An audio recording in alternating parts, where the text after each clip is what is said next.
আসসালামু আলাইকুম বন্ধুরা, কেমন আছেন? ভালো আছেন? তো আমি আজকে রান্না করব, দেখতে থাকুন। আমি আজকে তাহারি করব। তো আমি একটু সাদা তেল দিলাম, একটু ঘি দিয়ে দিলাম। ঘি দেওয়ার পরে দেখুন আমি এখন আস্তে আস্তে সব এলাচ, তেজপাতা, গরম মশলা সব গোটা গোটা সব দিয়ে দিচ্ছি তেলের মধ্যে। দিয়ে আমি এখন গরম মশলাটা একটু নেড়ে নেব। নিয়ে তারপর আমি পেঁয়াজ কোচানো দিয়ে দেব। পেঁয়াজ কোচানো দিয়ে দিন, পেঁয়াজটাকে ভালো করে একটু লাল লাল করে নেব। পেঁয়াজটাকে লাল হয়ে এসছে, আমি এখন মাংসটা দিয়ে দেব। মাংসটা দিয়ে বেশ করে কষবো মাংস দিয়ে। এর মধ্যে এখন আমি আদা রসুনটা দেবো না, একটু পরে দেব। আগে ভালো করে মাংসটা কষে নেব, তারপরে আমি আদা রসুনটা দেব। পেঁয়াজটা লাল লাল করে নিয়ে তারপরে এখানে আমি ফুলকপিটা একটু ভাপিয়ে নিচ্ছি। ফুলকপিটা জানেন তো গ্যাসই হয়। তো এখন আমি একটু ফুলকপিটা একটু ভাপিয়ে নিচ্ছি লবণ দিয়ে। লবণ দিয়ে দিলাম ফুলকপির মধ্যে। ওদিকে আমার মটনটা কষানো হচ্ছে। তো এই যে দেখুন আমার মটনটা কষানো হয়ে এসছে। এর মধ্যে আমি এখন আস্তে আস্তে সব মশলাগুলো লবণ দিয়ে দিলাম 2 চামচ দিয়ে ভালো করে নাড়াচাড়া করে নিচ্ছি। তারপরে এখানে আমি চালটাকে ভালো করে ধুয়ে পরিষ্কার করে রেখে দেবো। মাংসটা আমি ঢাকা দিয়ে কষাচ্ছি। এখন এর মধ্যে চালটা একটু ভেজার অপেক্ষায় আছি। এখানে আমি ছোট ছোট আলু নিয়েছি, আলুগুলো বেশ করে ধুয়ে নিচ্ছি। নিয়ে এখন আলুগুলো আমি ভেজে নেবো হালকা করে। তো আমার মাটনটা কষানো হয়ে এসছে। তো এইভাবে আপনারা করবেন ফুলকপি, আলু, কড়াইশুঁটি। আমি এখন দিয়ে দিচ্ছি আদা বাটা। আদা বাটাটা দিয়ে দিলাম, দিয়ে আবার বেশ করে নেড়ে চেড়ে নিচ্ছি। তো আমরা এখানে অনেকগুলো সবাই খাবো, তো এই জন্য আমি একটু শীত শীত আছে তো ভালো লাগবে খেতে। এটা শীতের সময় ভালো লাগে। তো আমি এখন একটু ধনে গুঁড়ো দিয়ে দিলাম। ধনে গুঁড়োর পর আমি একটু লঙ্কা গুঁড়ো দিচ্ছি 2 চামচ। ঝাল যে যেমন খায় আমি 2.5 চামচ মতন দিলাম। আমি একটু গোলমরিচের গুঁড়ো দিয়ে দিলাম, 2 চামচ মতন গোলমরিচের গুঁড়ো দিয়ে দিলাম। দিয়ে আমি বেশ করে আবার কষিয়ে নেব। আমার মাংসটা একটু সিদ্ধ হওয়া পর্যন্ত আমি অপেক্ষা করব। তারপরে আমি এর মধ্যে চালটা দিয়ে দেব। ঢাকা দিয়ে একটু মটনটা কষিয়ে নেব। তো দেখুন কষানো হয়ে এসছে। আবার একটু নেড়ে ছেড়ে নিয়ে তারপর বেশ করে সুন্দরভাবে কষানো হয়ে গেছে।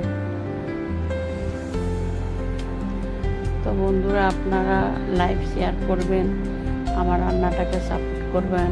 আমি একটু পানি দিয়ে দিলাম এর মধ্যে, 1 বাটি মতন পানি দিলাম। পানিটা দিলাম কেন, মাংসটা একটু সিদ্ধ হয়ে যাবে, তারপরে আমি চালটা দিতে পারবো।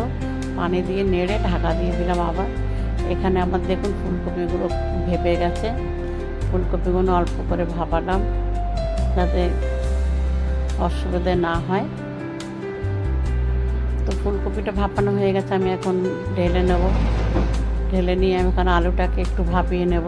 ওই পানিটার মধ্যে অল্প একটু ভাপিয়ে নেব আলুটা। একটু ঢাকা দিয়ে আলুটা একটু ভাপিয়ে নিলাম। দেখুন আমার আলুটাও ভাপানো হয়ে গেছে। আলুটাও ঢেলে নেব। খুব রিস্ক ব্যাপার ঢেলে নেওয়ার জন্য। তো এখন আমি চালটা ভিজিয়ে রেখেছিলাম, চালটা দিয়ে দিলাম। আমার এখানে 1.5 কেজি মাংস ছিল, 1 কেজি চাল। চালটাকে বেশ করে ধুয়ে পরিষ্কার পানি দিয়ে ভিজিয়ে রেখেছিলাম। এখন আমি সব দিয়ে দেবো, একে একে দিয়ে বেশ করে কষতে থাকবো। খুব একটু কষ্ট হলেও মানে খেতে ভালো লাগে। তো বন্ধুরা, আপনারা দেখতে থাকবেন আমার রান্নাটা। ফুলকপিটা আমি এখন ভেজে নিচ্ছি।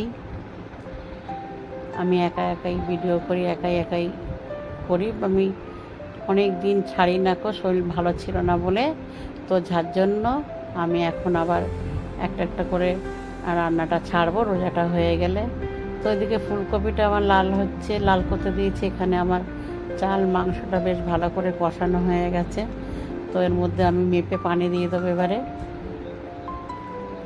যাতে আমার ভাতটা গেলো না হয়ে যায়, নরম না হয়ে যায়। আমি 2 বাটি পানি দিলাম, দিয়ে আবার ঢাকা দিয়ে রেখেছিলাম। এর মধ্যে আমি আলুটা একটু ভাপিয়ে ফেলে দিয়ে আলুটা দিয়ে দিলাম, দিয়ে আবার একটু নাড়াচাড়া করে নেব। সবগুলো দেখানো যাচ্ছে না, ছোট জায়গা, যার জন্য আলুটা ভাজাও ছিল আমার, একটু ভাপিয়ে ফেলে দিয়ে আমি একটু লাল লাল করে একটু ভেজে নিয়েছিলাম। তো দেখুন আমার এখন অনেকটা হয়ে এসছে ভাত। তো এর মধ্যে আমি আবার ঢাকা দিয়ে রেখেছিলাম। এর মধ্যে ভাজা ফুলকপিটাও দিয়ে দিলাম। ভাজা ফুলকপিটা দিয়ে আস্তে করে হালকা হাতে নেড়ে দিচ্ছি, যাতে ফুলকপিগুলো না ভেঙে যায়।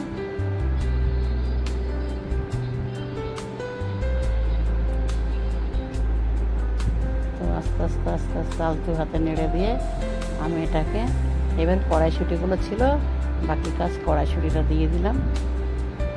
এই রান্নাটা শীতকালেই বেশি ভালো লাগে, যে কোনো মাংস দিয়েই, চিকেন দিয়ে, মাটন দিয়ে, যে কোনো মাংস দিয়ে করে খাবেন, খুব ভালো লাগবে। একদম ঝরঝরি হয়ে যাবে, খুব সুন্দর লাগবে টেস্ট খেতে।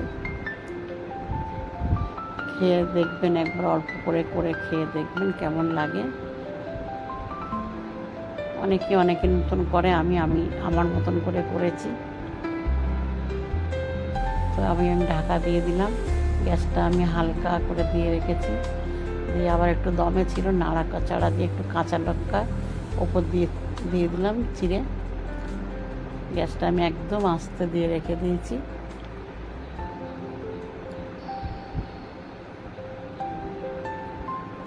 তো একটু ভিডিওটা একটু বড় হলেও বন্ধুরা দেখবেন।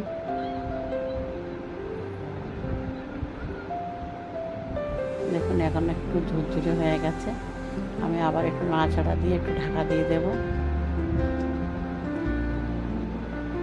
তো দেখুন এবার আমার রান্না কমপ্লিট, কাছাকাছি। আমি এখন দেখাচ্ছি আপনাকে, দেখুন খুব সুন্দর হয়েছে, একদম খুশবু গন্ধে ঘর মোমো করছে। তো আপনারা দেখতে থাকবেন, ভালো লাগলে লাইক শেয়ার করবেন। তো কেমন হলো আমার রান্নাটা কমেন্ট করে জানাবেন।